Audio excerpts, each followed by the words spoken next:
అన్ని రకాల చర్మ సమస్యలకు శాశ్వత పరిష్కారం ఈ శ్రీత 9281458181.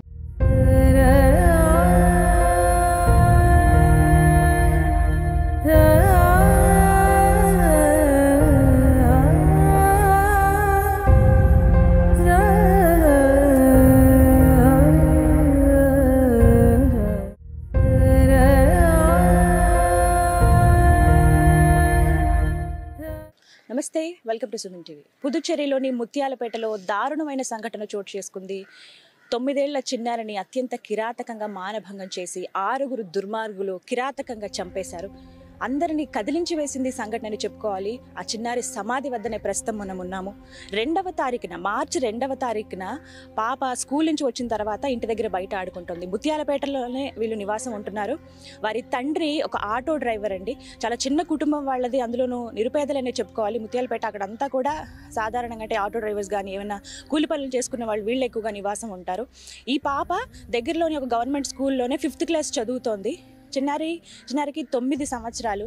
అప్పటి వరకు స్కూల్ దగ్గర బాగానే చదువుకుని వచ్చింది. ఇంటికి వచ్చేసిన తర్వాత ఫ్రెండ్స్తో ఆడుకుంటానని చెప్పి బయటకు వెళ్ళింది. సరే ఆడుకుంటుంది కదా అని చెప్పి వాళ్ళ తల్లి తను ఇంట్లో పని చేసుకోవటం, మిగతా పనులు చూసుకుంటుంది. 6:30 అవుతుంది, చీకటి పడుతుంది, పాప ఇంకా ఇంటికి రాలేదంటే సరే పిల్లలతో ఆడుకుంటుంది కదా అని అనుకుంది తల్లి. ఇంకా సమయం గడుస్తూనే ఉంది. పాప ఇంటికి రాకపోయేసరికి ఒక్కసారిగా ఆందోళన నెలకొంది. వెంటనే వారి తండ్రికి సమాచారం అందించారు. ఆ తర్వాత పాప ఎక్కడుందా అని వెతకడం స్టార్ట్ చేశారు. ఎంత రాత్రైనా 8-9 అయినా కూడా పాప ఆచూకీ దొరకలేదు. ఎంతో భయపడిపోయి దగ్గరలోని పోలీస్ స్టేషన్లో తల్లి తండ్రి అలాగే చుట్టుపక్కల ఎవరైతే ఉంటారో ప్రజలు వాళ్ళందరూ వెళ్ళి కంప్లైంట్ ఇవ్వడం జరిగిందంట. సో అప్పటికి కంప్లైంట్ తీసుకున్నారు పోలీసులు. సరే మేము సెర్చ్ చేస్తామని చెప్పి వివిధ ప్రాంతాల్లో సెర్చ్ చేసిన ఆ రోజు రాత్రి పాప ఆచూకీ దొరకలేదు. ఆ తర్వాత రోజు అప్పటికి దొరకలేదు. 3 రోజుల తర్వాత పక్కనే అంబేద్కర్ నగర్ అని చెప్పి ఒక ఏరియా ఉంది. అక్కడ ఒక మురికి కాలువలన్నీ కనిపిస్తాయి. ఆ కాలువల దగ్గర నుంచి బాగా దుర్వాసన వస్తుంది. ఏంటి దుర్వాసన అని చెప్పి చుట్టూ ఉన్న ప్రజలందరూ కూడా వెళ్ళి ఒక్కసారి మాకు ఏదో అనుమానంగా ఉంది, ఒక మూటలాగా కనిపిస్తుంది అని చెప్పి వెళ్ళి పోలీసులకు వెంటనే ఇన్ఫర్మేషన్ అందించారు. పోలీసులు వచ్చి ఆ మూట ఏంటని జస్ట్ బయటికి వెలికి తీశారు. తీగానే అందులో ఆ చిన్నారి చేతులు కాళ్ళు కట్టేసి కుళ్ళిపోయిన స్థితిలో ఉంది. అత్యంత దారుణమైన స్థితిలో ఉందని చెప్పుకోవాలి.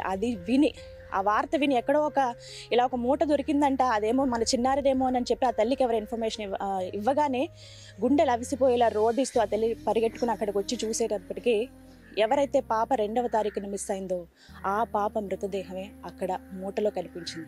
ఒక్కసారిగా అక్కడ ఉద్విగ్న భరిత వాతావరణం ఏర్పడిందండి. అందరూ కూడా గుమిగూడారు. అయ్యో ఇదేంటి స్థితి, ఎక్కడికో వెళ్ళిపోయిందో లేకపోతే ఎక్కడికైనా తప్పిపోయిందో అనుకున్నాం, కానీ ఈ విధంగా పాప విగత జీవిగా మళ్ళీ తిరిగి వస్తుందని చెప్పి ఆ తల్లి ఎంతగా రోధించిందో తండ్రి మాటలు వింటుంటే నిజంగా బాధ అనిపించింది. చుట్టుపక్కల ఉన్న ప్రజలందరూ కూడా ఒకటే, ఏంటి ఈ దుర్మార్గం. అయితే ఎవరి అఘాయిత్యానికి పాల్పడారంటే మొత్తంగా 6 దుర్మార్గులు ఈ అఘాయిత్యానికి పాల్పడినట్టుగా చెప్తున్నారు. సీసీటీవీ కెమెరాస్ కానీ ఆ ఫుటేజ్లో చూస్తే 2 అనుమానంగా కనిపించారు. వారిద్దరిని పోలీసులు అరెస్ట్ చేయటము, వాళ్ళిద్దరు కూడా మైనర్లు అని చెప్తున్నారు. మొత్తంగా ఈ దారుణానికి ఎవరైతే పాల్పడ్డారో 6, అందులో 56 సంవత్సరాల వ్యక్తి ఒకరు ఉన్నారండి. నిజంగా మనం సిగ్గుతో తల దించుకోవాలి.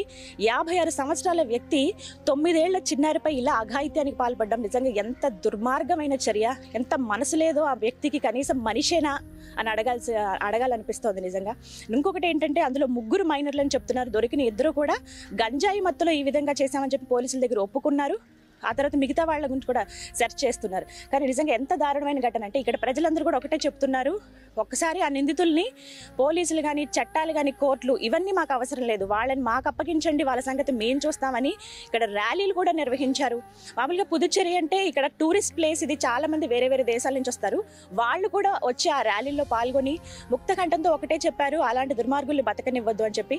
సో ఇవన్నీ దృష్టిలో పెట్టుకుని ఇక్కడ గవర్నమెంట్ కూడా ఒకటే చెప్పింది, ఫాస్ట్ ట్రాక్ కోర్టు ఏర్పాటు చేశాము.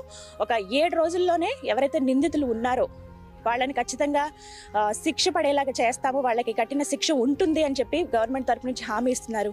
ఏదేమైనా కానీ ఆ చిన్నారి ప్రాణం ఈ విధంగా పోయిందంటే నిజంగా బాధ అనిపిస్తోంది. కానీ ఒకసారి ఆ పాప ఫోటో చూస్తే నిజంగా గుండె తరుక్కుపోతుందండి. అంటే ఎంత హింసించారు ఆ పాపని. అప్పటి వరకు ఆడుకుంటున్న చిన్నారి, 9 ఏళ్ల చిన్నారి, తను 5th క్లాస్ చదువుతోంది. చక్కగా అటు బుక్ అంటే కనీసం అభం శుభం కూడా తెలియదు ఆ చిన్నారికి. ఆ దుర్మార్గులకి ఎలా మనసు వచ్చిందో, ఇంత అఘాయిత్యానికి ఎలా పాల్పడ్డారో, ఎన్ని దారుణాలు చూస్తున్నాం మనం. ఒక దిశ సంఘటన కావచ్చు, నిర్భయ సంఘటన కానీ, ఇవన్నీ ఇంకా మరిచిపోకముందే ఇంకొకటి జరుగుతూనే ఉన్నాయి. నిజంగా ఆడపిల్లలకి ఎక్కడ రక్షణ లేకుండా పోతుందనేదే ఇలాంటివి జరిగినప్పుడు అనిపిస్తుందండి. బయట ఉన్న ముసలి వాళ్ళని అంటే 60 సంవత్సరాల వాళ్ళని చూసినా ఇదే పరిస్థితి కనబడుతోంది. 40 ఏళ్ల మహిళలను చూసినా, అలాగే యుక్త వయసులో ఉన్న పిల్లల్ని కావచ్చు, తల్లి పొత్తిళ్లలో ఉన్న 9 నెలల చిన్నారి కూడా ఇలాంటి క్రూర మృగాలకే బలైపోయిందంటే నిజంగా ఎలాంటి సమాజంలో మనం బతుకుతున్నాము? ఇంత దారుణంగా మనుషులు ఉంటారా? ఎన్ని శిక్షలు విధిస్తున్నా ఎవరిలోనూ మార్పు రావడం లేదు. ఇలా చిన్నారులపై అఘాయిత్యానికి పాల్పడే వాళ్ళకి కఠిన శిక్ష ఇప్పటికైనా విధించకపోతే మళ్ళీ మార్పు అనేది రాదు, ఇవే రిపీట్ అవుతాయని చెప్పి చాలా మంది ప్రజలు చెప్తున్నారు. సో ఇక్కడ వీళ్ళందరూ కూడా అంటే విన్నప్పుడే గుండె తరుక్కుపోతుంది. వీళ్ళెవరు ఆ పాపకి రక్త సంబంధికులు కాదు, లేకపోతే వాళ్ళ ఇంటి దగ్గర చుట్టాలో లేకపోతే ఏది కాదు. విన్న వెంటనే అందరికీ బాధ అనిపించి వచ్చి ఇలా పాప సమాధి దగ్గర దండం పెట్టుకుని వెళ్తున్నారు. వాస్తవానికి 2వ తారీఖున పాప మిస్ అయిందండి. 3వ తారీఖున దొరకలేదు. 4, 5వ తారీఖున అంటే 3 రోజుల తర్వాత కుళ్ళిపోయిన స్థితిలో పాప మృతదేహం లభించింది. అది అప్పటికి మళ్ళీ పోస్ట్ మార్టం కానీ గవర్నమెంట్ హాస్పిటల్కి తీసుకువెళ్లారు. అక్కడ 1 రోజు ఉంచిన తర్వాత 6వ తారీఖున పాప మృతదేహాన్ని తల్లిదండ్రులకు అప్పగించారు. అలా ఆ పాప మృతదేహాన్ని చూసి తల్లిదండ్రుల రోదనలు అయితే మిన్నంటాయని చెప్పుకోవాలండి. నిజంగా వాళ్ళని ఓదార్చడం ఎవరి వల్ల కావటం లేదు. నేను అక్కడికి వెళ్ళే ప్రయత్నం కూడా చేస్తాను. కానీ ఇక్కడ వీళ్ళందరూ కూడా నిజంగా ఎంత మంచి వాళ్ళు. ఏమైనా ఒక్కసారి ఇలా దారి అడిగితే చెప్తున్నారు. ఏం జరిగిందంటే వీళ్ళు కూడా మా కళ్ళ ముందు తిరిగేది, చక్కగా ఆడుకునేది పాప, మంచిగా మాట్లాడేది. వాళ్ళ తండ్రి ఆటో డ్రైవర్ అండి, నారాయణ ఆయన పేరు. వాళ్ళ తల్లి ఇంటి దగ్గర పనులు అవి చేసుకుంటూ ఉంటారు. చిన్న కుటుంబం వాళ్ళది, ఎవరికి హాని చేసే మనస్తత్వం కాదు. మరి ఎందుకు ఈ విధంగా ఇంత దారుణంగా ఆ పాప పైన ఇలా అఘాయిత్యానికి పాల్పడ్డారనేది ఆ మూర్ఖులకే తెలుసు ఆ విషయం అయితే. కానీ వాళ్ళకి ఖచ్చితంగా శిక్ష ఉంటుందని చెప్పి గవర్నమెంట్ నుంచి హామీ ఇస్తున్నప్పటికీ అందరిలోనూ ఒకటే ఆందోళన, మా పిల్లల పరిస్థితి ఏంటని చెప్పి మిగతా తల్లిదండ్రులు, చిన్నపిల్లల తల్లిదండ్రులు కూడా బాధపడుతున్నారు. ఎక్కడున్న రక్షణ లేదా మాకు, ఎక్కడికక్కడ బ్యానర్లు కట్టి ఎవరికి వాళ్ళు సంతాపం ప్రకటిస్తూ ఉన్నారు. సాధారణ వ్యక్తుల నుంచి పెద్దవాళ్ళ వరకు, వచ్చే టూరిస్టుల వరకు అందరూ కూడా క్యాండిల్స్ వెలిగించి ఈ పాపతో పాటు మేము నడుస్తాం, తనకి జరిగిన అన్యాయాన్ని మేము ఖండిస్తున్నాము అని చెప్పి ప్రతి ఒక్కరు కూడా ముక్త కంఠంతో చెప్తున్నారు. ఏదేమైనా ఆ పాప ఆత్మకు శాంతి కలగాలని సుమన్ టీవీ తరపు నుంచి కోరుకుంటున్నాం. అలాగే నిందితులు ఎవరైతే ఉన్నారో వాళ్ళకి కఠిన శిక్ష పడాలనేదే మా కోరిక కూడా.